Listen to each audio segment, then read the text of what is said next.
नमस्कार मंडळी, माझं नाव समीर देशकर. मी नागपूरला असतो.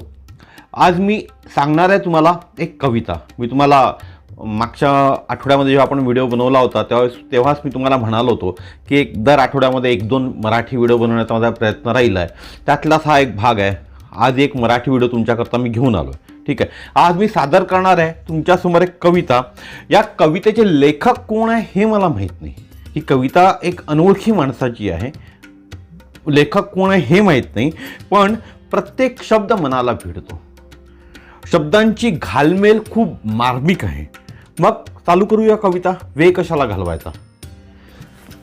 ऐका, खूप सुंदर कविता आहे आणि प्रत्येकाच्या मनाला भिडणारी कविता आहे. राग भेटला, मला पाहून म्हणाला, काय राव आठवण काढत नाही हल्ली. मी म्हणालो, अरे नुकताच संयम पाळलाय घरात आणि माया पण माहेरपणाला आली आहे. तसं तोंड फिरून तो निघूनच गेला. पुढे बाजारात चिडचिड उभी दिसली. गर्दीत खरं तर ही माझी बालमैत्रीण, पण पुढे कॉलेजात अक्कल नावाचा मित्र मिळाला आणि हिच्याशी संपर्क तुटला.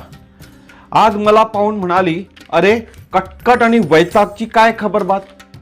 मी म्हटलं, काही कल्पना नाही बुवा. हल्ली मी भक्तीबरोबर सख्य केलंय, त्यामुळे आनंदात आहे अगदी. पुढे जवळच्या बागेत कंटाळा झोपा काढताना दिसला. माझं आणि त्याचा हार्डवेअर अगदी 36चा आकडा म्हणा ना. त्यामुळे मला साधी ओळख दाखवायचाही त्याने चक्क आळस केला. मी पण मुद्दाम गडबडीकडे लिफ्ट मागितली आणि तिथून सटकलो. पुढे एका वळणावर दुःख भेटलं. मला पाहताच म्हणालं, तुझीच वाट पाहत होतो. मी म्हणालो, अरे वाट पाहत होतास की वाट लावायच्या तयारीत होतास, आणि सर्वात जास्त तूच वाट बघतोस रे माझी. तसं लाजून ते म्हणालं, अरे मी 5वीलाच पडलो तुझ्या. वर्गात कसं काय सर्व, घरचे मजेत ना. मी म्हणालो, छान चाललंय सगळं. श्रद्धा आणि विश्वास असे 2 भाडेकरू ठेवले आहेत घरात. त्यांच्या मदतीने मस्त चाललाय. तू नको काळजी करूस. हे ऐकल्यावर ते ओशाळलं आणि निघून गेलं. थोडे पुढे गेलो, तो सुख लांब उभं दिसलं. तिथूनच मला खुणावत होतं, धावत ये, नाहीतर मी चाललो, मला उशीर होतोय. मी म्हणालो, अरे कळायला लागल्यापासून तुझ्याच तर मागे धावतोय ऊर फुटेपर्यंत, आणि त्यामुळे आयुष्याची फरफट झाली आहे. 1-2दा भेटलास, पण दुःख आणि तू साठलोट करून मला एकटं पाडलं दरवेळी. आता तूच काय, तुझी अपेक्षा पण नको आहे मला. मी शोधली आहे माझी शांती आणि घराचं नाव समाधान ठेवलंय. तुमच्या काळजाला भिडली असेल ना ही कविता, पण काही प्रश्न उभे राहिले असतील माझ्यासारखे. जेव्हा मी कविता वाचली तेव्हा सगळ्यात पहिला प्रश्न माझ्या समोर उभा राहिला, सुख म्हणजे काय. सुखाची आम्ही परिभाषा कशी करतो, चला पाहू. आपण आपल्या कुटुंबाला सुखी ठेवण्यासाठी काम करतो ना, बरोबर ना. आपण जे काही कमवतो त्यात आपलं भागते का हो, पहिला प्रश्न. आपण आपल्या गरजा पूर्ण करण्याकरता कर्ज घेतो ना, दुसरा प्रश्न. आपण मुलाबाळांना, बायकोला, आईवडिलांना जे जे हवे असते ना, ते सर्व काही एका वेळी देऊ शकत नाही, बरोबर आहे हे पण माझ्या हिशोबाने. आपण आपली प्रायोरिटी ठरवतो आणि कोणती वस्तू किंवा कोणाची गरज प्रायोरिटी आहे, जरुरी आहे, ती गरज आपण पूर्ण करायचा प्रयत्न करतो. आपण आपल्या मुलांच्या हायर एज्युकेशन करताही कर्ज घेतो आणि रिटायर्ड झाल्यावरही ही कर्ज फेडत बसतो, बरोबर आहे की नाही. मी बरोबर बोलतोय ना आपल्याला. मग आता परत एक प्रश्न तुमच्या मनात आला असेल, आता करायचं काय. तुम्ही हे सगळं तर सांगितलं, पण आता करायचं काय. सुख तर हे प्रत्येकालाच पाहिजे, तुम्हालाही पाहिजे, मलाही पाहिजे. मग सुखाकरता करावं काय लागेल हेही सांगतो. चला, आपल्याला पाहिजे असलेल्या सर्व सुखांकरता सुखामागे धावायची गरज नाही. असे काही करावे की सुखच आपल्या मागे शोधत आपल्या मागे येईल. म्हणजे सांगण्याचं तात्पर्य काय, जे सुख आपल्याला पाहिजे त्या सुखामागे आपण धावतो, पण आपण असं काही करावं की ते सुखच आपल्याला शोधत येईल आणि आपल्या मागे धावत येईल. की घे रे बाबा, मला तुझ्यासोबत घे, मला तुझ्यासोबत राहायचं आहे, असं सुखाने आपल्याला म्हणावं लागेल. आणि सोबत सुखाने शांती आणि समाधान घेऊन यायला पाहिजे. म्हणजे सुख आपल्या मागे धावत येईल, सोबत शांती पण घेऊन येईल आणि समाधान पण घेऊन येईल. पण हे कसं होईल? पण शांती आणि समाधान मिळण्याकरता काय करावं लागेल? हाही एक नवीन प्रश्न तुमच्यासमोर उत्पन्न झाला असेल, जसा माझ्यासमोर उत्पन्न झाला होता. सांगतो उत्तर याचं, ऐका. याकरता आपल्याला एका चांगल्या डायरेक्ट सेलिंग कंपनीमध्ये जॉईन व्हावं लागेल.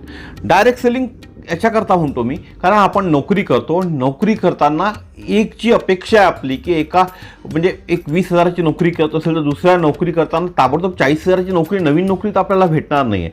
पण जेव्हा आपल्याला 40,000 रुपये कमवायचे आहे तर पार्ट टाईममध्ये आपण डायरेक्ट सेलिंग इंडस्ट्री एक बिझनेस चालू करावा, पार्ट टाईम काम चालू करावे लागेल. ज्या दिवशी आपल्या पगारापेक्षा डबल आपली इन्कम झाली त्या दिवशी नोकरी सोडून आपण फुल टाईममध्ये या डायरेक्ट सेलिंग इंडस्ट्रीमध्ये काम करू शकतो. तेही तुमच्यावर डिपेंड आहे किंवा माझ्यावर डिपेंड आहे की मला आता फुल टाईम काम करायचं आहे की अजूनही पार्ट टाईम काम करायचं आहे. It depends on me or depends on you. ठीक आहे. आता यामध्येही इतकं सोपी आहे का डायरेक्ट सेलिंग? इतकं सोपी तर नाही आहे. इतकं सोपी असतं तर डायरेक्ट सेलिंग प्रत्येकाने केलं असतं ना. का बरं डायरेक्ट सेलिंगला लोक शिवाय देतात? का बरं डायरेक्ट सेलिंगमध्ये लोक सक्सेस त्यांना भेटत नाही लवकर? ह्यामागे पण काही कारण आहे. चला त्या कारणांची पण उत्तरं पण सांगतो. ते कारणं काय आहे ते सांगतो आणि त्याच्यावर मात कशी करायची तेही तुम्हाला सांगतो. पहिलं कारण आहे ते राग. ठीक आहे. आपले काही पण काम आपल्या मनासारखे नाही झाले ना तर आपल्याला राग येतो. कोणते काम, नॉर्मल आपल्या घरी पण कोणते काम आपल्या मनासारखं नाही झालं ना तर आपल्याला राग येतो. आपण एखादी MLM कंपनी म्हणजे डायरेक्ट सेलिंग कंपनीमध्ये जॉईन केली आणि जसे आपल्याला सांगितले होते, ज्या लोकांनी आपल्या सिनियर्सनी सांगितले होते तसे नाही झाले तर आपल्याला राग येतो ना. पण याकरता आपल्याला सांगितले होते तसे होण्यासाठी संयम आणि त्या कंपनीवर प्रेम ठेवावं लागेल. आपण संयम ठेवत नाही आणि त्या कंपनीवर प्रेम करत नाही, म्हणून आपल्याला जसं सांगितलं होतं तसं फळ भेटत नाही, म्हणून आपल्याला त्या गोष्टीचा राग येतो. दुसरा होतो प्रॉब्लेम चिडचिड. जेव्हा आपण एखाद्या डायरेक्ट सेलिंग कंपनी जॉईन करतो आणि प्रोडक्ट्स विकण्याकरता किंवा लोकांना आपल्या कंपनीसोबत जॉईन करण्याकरता जेव्हा शोधतो, आपल्या जवळच्याच लोकांना आपण भेटतो, आपल्या मित्रांना आपण भेटतो, ते आपल्याला नकार देतात आणि आपली अक्कल काढतात. सरळ अक्कलच काढतात आपली. ते आपल्याला म्हणतात काय वाह्यात धंदे करून राहिला तू, भिकारसोट धंदे करून राहिला असेही म्हणतात. म्हणजे भिकेला लागला का असेही म्हणतात. मग आपण त्यांच्यामुळे आपण जेव्हा हा बिझनेस चालू करतो, लोकांना भेटतो, लोक जेव्हा आपल्याला असे उत्तर देतात तेव्हा आपली चिडचिड होते आणि आपल्याला असं वाटते की यार मी काय चूक केली, खूप मोठी चूक केली आहे या व्यवसायात हात घालून, असं आपल्याला वाटते आणि आपली खूप मोठी चिडचिड होते. कारण चिडचिड होण्याचं कारण हे राहते की आपण ज्या लोकांना भेटतो, आपल्या जवळचे, आपले मित्र, आपले मैत्रीण, आपले नातेवाईक, आपले सख्खे असेच असतात की ज्यांच्यामुळे आपल्याला आपली चिडचिड वाढते. कारण का ते आपल्याला असे शब्द बोलतात ज्यामुळे आपली अजून चिडचिड वाढते, स्पेशली या डायरेक्ट सेलिंग इंडस्ट्रीबद्दल. मग याच्यातून वाचायचं कसं? याकरता हा प्रॉब्लेम येणारच आहे. मग याच्यातून मार्ग काढण्यासाठी आपल्याला एक आपल्यापेक्षा चांगला एक अक्कलवान मित्र किंवा मैत्रिणीला सोबत घ्यावं लागेल. मग अक्कलवान मित्र म्हणजे तुम्ही ज्यांना जॉईन केलं त्यापैकी एक असू शकतो किंवा तुमचा सिनियर पण असू शकतो. कोणालाही जो अक्कलवान आहे त्याच्यासोबत मैत्री करून तुम्हाला यातून कसा मार्ग काढायचा तो गायडन्स ती मैत्रीण किंवा तो मित्र तुम्हाला खूप चांगल्या प्रकारे देऊ शकतो. नंतर होते कटकट आणि वैताग. याही गोष्टी या इंडस्ट्रीमध्ये येतात. म्हणजे जेव्हा आपण जॉईन करतो कोणती डायरेक्ट सेलिंग इंडस्ट्री, जितके जास्त लोक आपल्याला नाही म्हणतात, रॅशोच आहे. तुम्ही 100 लोकांना भेटले तर 99 लोक नाही म्हणतील, 95 लोक नाही म्हणतील, 5 लोकच हो म्हणतील किंवा 100 पैकी एकच जण हो म्हणेल. स्टार्टिंग फेजची गोष्ट करू मी, किंवा 100 पैकी 100 पण नाही म्हणू शकतात तुम्हाला. त्यामुळे आपण वैतागतो आणि कटकट करतो. कुणाकडे कटकट करतो? आपल्या ज्या जवळचे लोक आहेत त्यांच्या पुढे किंवा आपल्या ज्यांनी इंट्रोड्यूस केला आहे आपल्याला त्याच्यासोबत आपण कटकट करतो, आपला सिनियर सोबत. आणि हा प्रॉब्लेम सॉल्व्ह होत नाही आणि आपण सोडून देतो काम करणं. पण हा प्रॉब्लेम सॉल्व्ह करण्याकरता जशी आपण देवावर भक्ती करतो ना तशीच कंपनीवर भक्ती करावी लागेल, तरच आनंद भेटेल. तुम्ही देवळात जाता, मी पण देवळात जातो. देवाला कोणतं मागितलं आणि ते मागणं पूर्ण नाही झालं तर काय आपण देवाला दोष देतो का? नाही देत ना. आपली देवावर भक्ती राहतेच सुरू. मग तसंच आहे ना ही कंपनी. ह्या कंपनीमध्ये समजा तुम्ही जेव्हा लोकांना भेटता, लोकांनी तुम्हाला नाही म्हटलं, तुम्ही काही मागणं मागितल्या लोकांना, ते द्यायला लोकांनी नकार दिला तुम्हाला, तर मग त्याच्यामुळे कटकट आणि वैताग करायची गरजच नाही आहे ना. त्याकरता तुम्हाला त्या कंपनीवर भक्ती करावी लागेल, जेणेकरून नेक्स्ट माणसं तुम्हाला परत भेटतील. मग कंटाळा आणि आळस पण करतो. जितके डायरेक्ट सेलिंगमध्ये आपण काम करतो ना, त्यावेळा सगळ्यात मोठा येतो आपल्याला कंटाळा आणि आळस. कारण काय 6-7 तास 8 तासाची नोकरी आपण ऑलरेडी करत असतो, आणि 8 तासाच्या नोकरी करून आल्यानंतर समजा कोणी आपल्याला म्हटलं की सर माझ्याकडे एक गेस्ट आले आहेत, त्यांना तुम्ही भेटा किंवा त्यांना सांगा फोनवर. आपण काय म्हणतो, आजचा वेळ नको घेऊ, मी ऑलरेडी थकलेलो आहे, आपण उद्या बोलू, परवा बोलू, नरवा बोलू.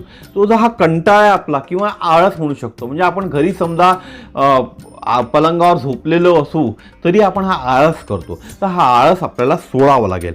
कारण काय, जोपर्यंत आपण हा कंटाळा सोडणार नाही, जोपर्यंत आपण समोर येऊन काम करणार नाही, तोपर्यंत आपले टीम मेंबर्स पण आपल्यासारखेच वागतील. त्यामुळे कंटाळा दूर सारून आपल्याला प्रत्येकांच्या प्रॉब्लेमच्या वेळेला त्यांना जे काही अडचणी येतील त्या अडचणीमध्ये त्यांच्या समोर उभं राहावं लागेल. ठीक आहे. नंतर येते दुःख. बरं, या व्यवसायात दुःख हे 5वीलाच पुजलेलं आहे. जो कोणी डायरेक्ट सेलिंग इंडस्ट्रीमध्ये आला असेल त्याला दुःख भेटलं नसेल असं होऊच शकत नाही. खूप दुःख भेटले असतील, प्रत्येक वेळी दुःख. काही चांगलं होत आहे असं दिसलं ना तरी समोर दुःख येते. ठीक आहे. याचं उदाहरण सांगतो. समजा मला वाटलं की या महिन्याला माझा सगळा धंदा झाला, सगळं झालं, आणि मला 1 लाख रुपयाचं कमिशन येणार आहे, पण ते येत नाही. काही कारण मीमांसाच्या मागे राहते, तेवढा मी करू नाही शकत, अप्रोच त्या हिशोबाने होऊ शकत नाही, आणि मी दुःखात बुडतो आणि दुःखी होतो. यावर मात करण्यासाठी दुःखी होऊन काय होणार आहे, 1 लाख रुपये तर नाही भेटले ना मला. ठीक आहे. आणि मी दुःखात बुडून ते 1 लाखच्या जागी समजा मला 50,000 भेटले तरी मी दुःखी होतो. कारण का माझा विश्वास होता की मला 1 लाख भेटणार. 1 लाख नाही भेटले तर 50,000 जे भेटले त्याच्यावर मी आनंदी होत नाही, तर 1 लाख नाही भेटले, उरलेले 50,000 नाही भेटले म्हणून मी दुःखी होतो. तर हे दुःखी होऊन काय होणार आहे, काहीच नाही होणार. सोल्युशन तर काढावंच लागेल ना. मग यावर मात करण्यासाठी स्वतःवर, कंपनीवर, टीमवर श्रद्धा आणि विश्वास लागेल. ठीक आहे. या वीकमध्ये नाही झालं, नेक्स्ट वीकमध्ये होईल. तर कंपनीवर विश्वास, स्वतःवर विश्वास, पहिले तर स्वतःवरचा विश्वास, अशी आपल्याला आपली पाठ थोपटता आली पाहिजे. काही चांगलं काम केलं तर स्वतःहून स्वतःची पाठ थोपटता आली पाहिजे. ज्या दिवशी पण तुम्ही स्वतः कोणतंही काम करा, कोणतंही चांगलं काम घरी केलं ना, त्या दिवशी येऊन स्वतःची पाठ थोपता तशीच, मी खूप छान काम केलं, खूप चांगलं वाटेल तुम्हाला. तर तशीच आपली टीमवर, आपल्या कंपनीवर आपली श्रद्धा असायला पाहिजे. तुम्हाला माहीत असेल, साई मंदिरात तुम्ही जाता तर साई बाबा काय म्हणायचे, श्रद्धा आणि सबुरी हे 2च त्यांचे मंत्र आहे. त्यांच्या मूर्तीच्या बाजूला आपण लिहिलं राहते बघा, श्रद्धा आणि सबुरी हे 2च मंत्र आहेत. या 2 मंत्रांनीच आपण विजय होऊ शकतो. नंतर येते सुख.